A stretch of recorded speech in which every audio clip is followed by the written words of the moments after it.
Hey guys, this is P.M.R.Bonez88, and today it is Friday the 13th. You know what that means? Wait, let me guess. Another Friday the 13th review? Nope. I will be ranking all 11 Friday the 13th films from worst to best. Well, are you gonna count Freddy vs. Jason? I'm not counting Freddy vs. Jason. Why not? Because I already did that on the rankings of all the Nightmare on Elm Street from worst to best. If those of you haven't seen it, the link is up there or is down below by the description box. You guys get to see all 9 Nightmare on Elm Streets from worst to best. So, let's begin.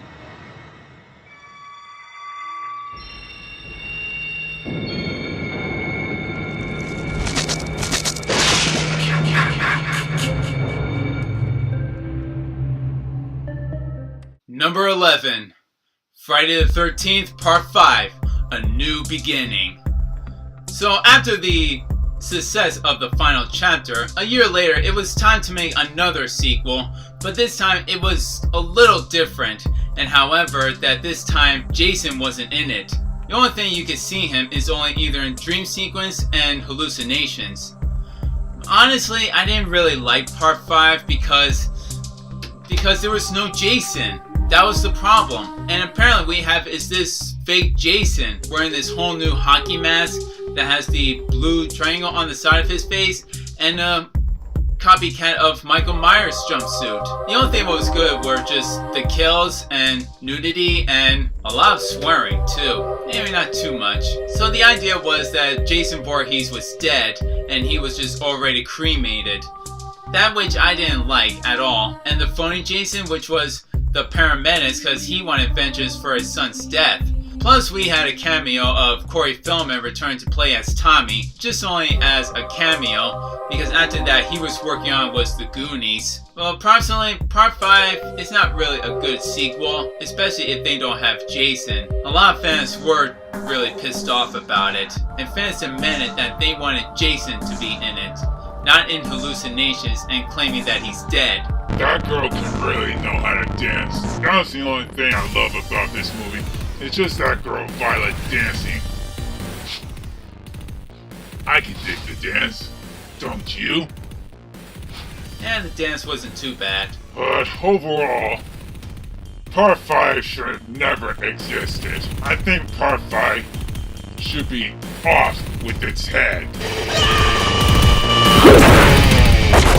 Number 10, Jason Goes to Hell, the final Friday. So Paramount didn't want to be involved with any other Friday 13 franchises anymore, so now New Line Cinema brought the rights in for Jason. Like Part 5, we barely get to see Jason once again, because thanks to the team of SWATs just decide to, you know what, blow him up, and then he just jumps to one body after another and another and another. We kind of see him only by mirrors, and then at the end, he's back being whole again. And I'm glad that Kane Hodder returned to play as Jason for the 3rd time. I thought maybe for sure if the direction they were taking, if since Jason was going to hell, maybe we could see him going down in hell, and seeing him in hell. But however, the direction, it was totally different, and he's just like only jumping from one body after another, and having all the actors just trying to pretend to be as Jason. They kind of did a little horrible or overdoing, or just overdid it. But we have a couple of Easter eggs, especially the Necronomicon book and the dagger from the Evil Dead series. And at the end, a big surprise that fans wanted to see so long, it took them about a decade.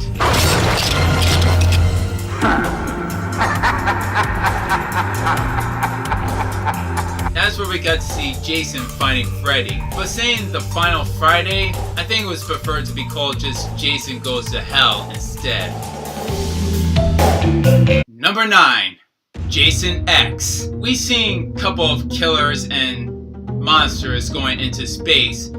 Dracula, Leprechaun, Pinhead, and now Jason? Whose idea was bringing Jason into space? I mean, seriously, he went from the city, he was going down to hell, and now he's going up into space in a far distant future in the year 2455? Not that far. Actually, it is kind of far. Jason meets sci-fi. Jason going into space? I mean, honestly, I'll be honest with you guys. This was my first Friday the 13th movie, and this was before I went to the movies in theaters to see Freddy vs. Jason. Apparently, a lot of fans were kind of disappointed, and this was probably beyond the worst Friday the 13th movie, but at least we get to see Kane Hodder for one last time and Donnie with the hockey mask on, having it taking place in the future, and I felt like that this was a sci-fi TV movie because the visual effects were kind of cheesy and corny, and I would expect it a little more, having this virtual reality game simulation, especially where those two were just doing some alien shooting game. I would expect it a little more and make it much more of a theatrical movie itself. And the characters, I find them very interesting and a bit of annoying. But having Jason killing everyone and make it much more violent and bloodier, I think that was probably good, and it was my least favorite out of the other Friday the 13th films. And even at the end when Jason got himself an upgrade and he become Uber Jason, made him look pretty much more of a badass. Part man, part machine, but much more evil, dangerous, and threatening. Number 8. Friday the 13th Part 2. This sequel was the aftermath of Part 1 and having Jason being introduced again. And this time, before he even wore the hockey mask, he had was the knapsack mask. I didn't really find that knapsack very scary and much more threatening. I find it kind of hilarious, and plus it was like almost made Jason almost like the Elephant Man. We already have an Elephant Man movie, for God's sakes.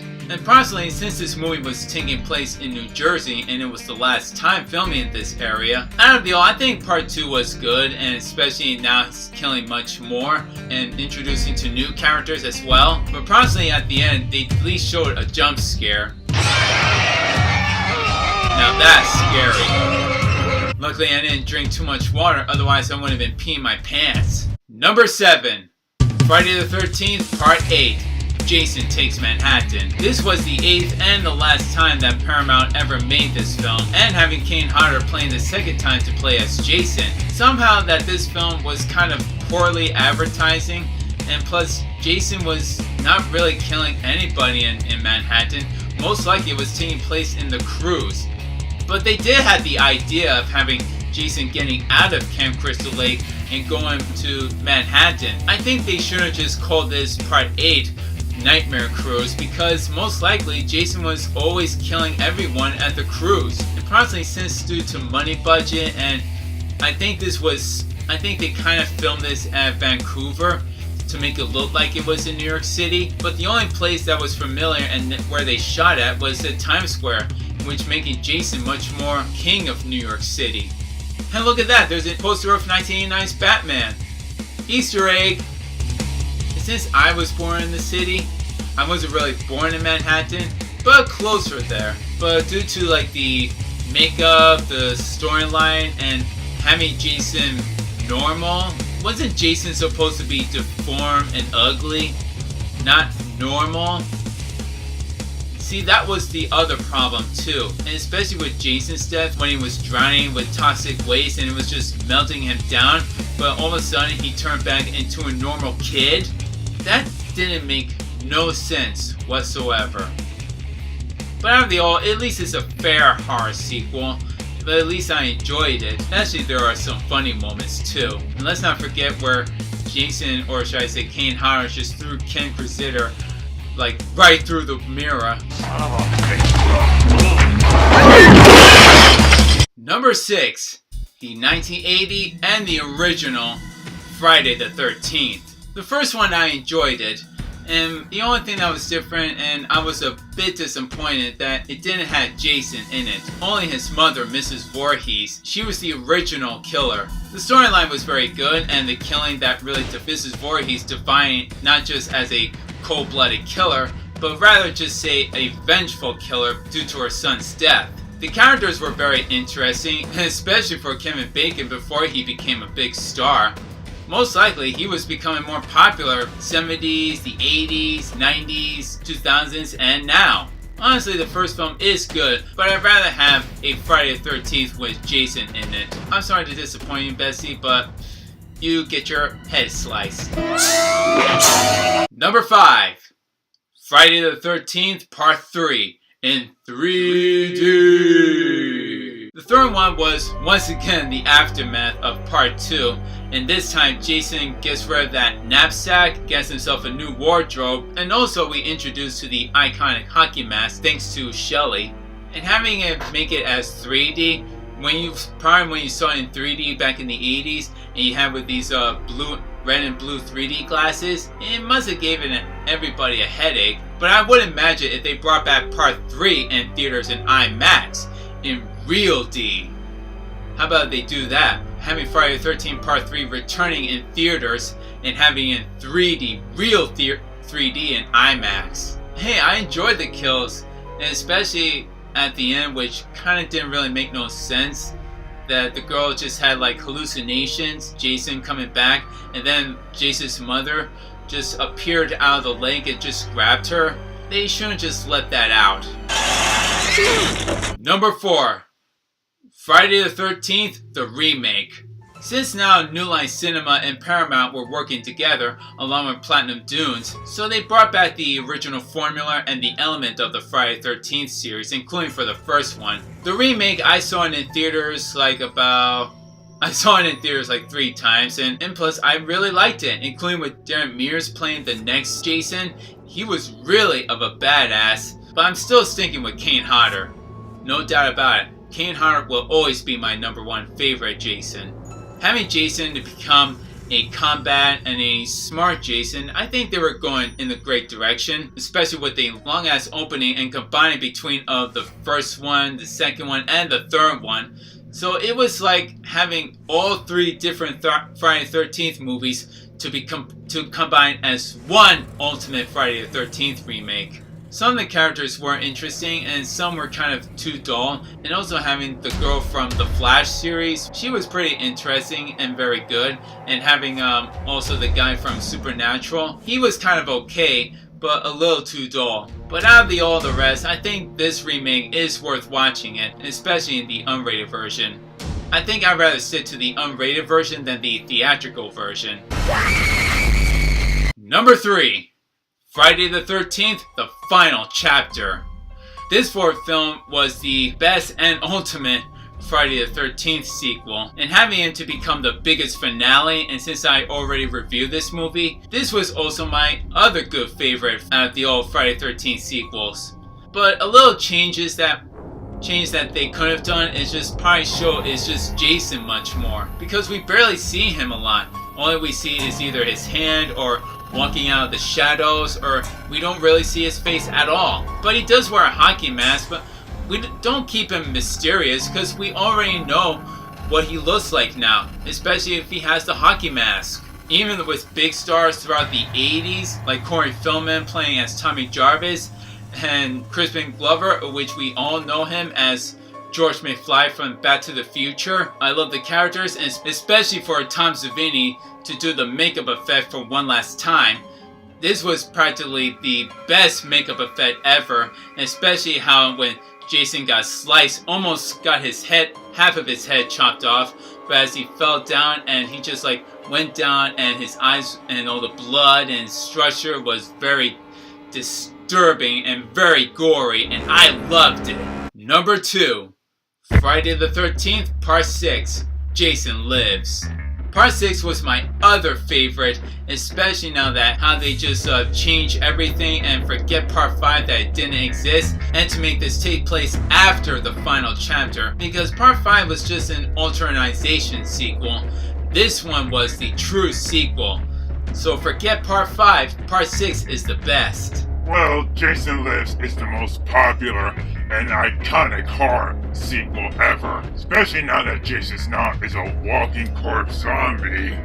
and killing everyone who stands in his way. He's a force of nature, for God's sakes. Having Jason coming back from the dead and becoming a zombie, especially with the rock and roll by Alice Cooper, that was actually the best too. And now Jason does what he does best, is just killing all the camp counselors. And plus, this was the only Friday 13th that just had kids only. Then finally they had camper kids. Because out of all the Friday 13th sequels, they never have kids.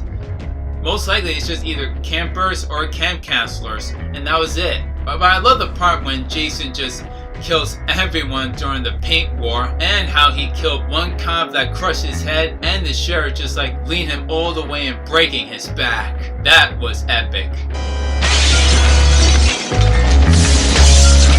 And number 1, Friday the 13th, Part 7, The New Blood.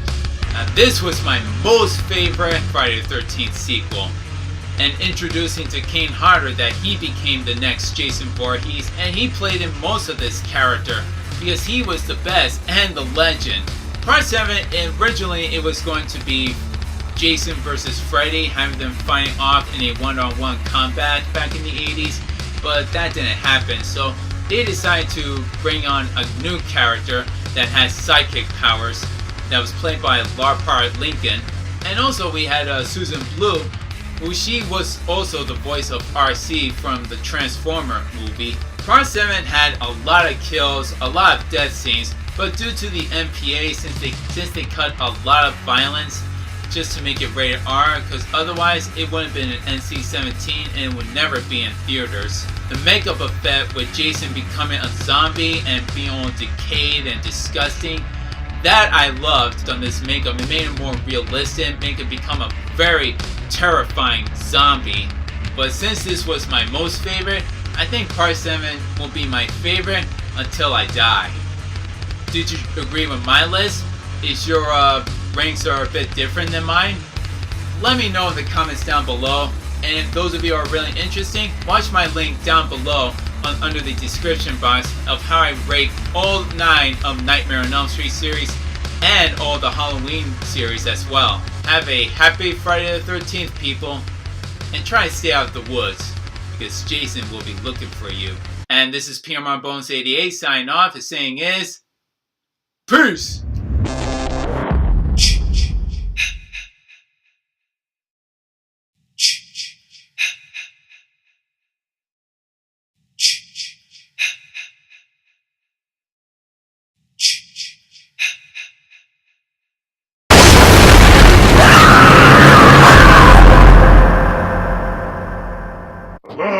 Hello? Anybody home? Think, Jimbo, think. If a girl says that you're a dead fuck, that means you are a dead fuck. We went over this before. God, I'm horny. You just said that 10 months ago. We had this talk already. Accept it, dead fuck.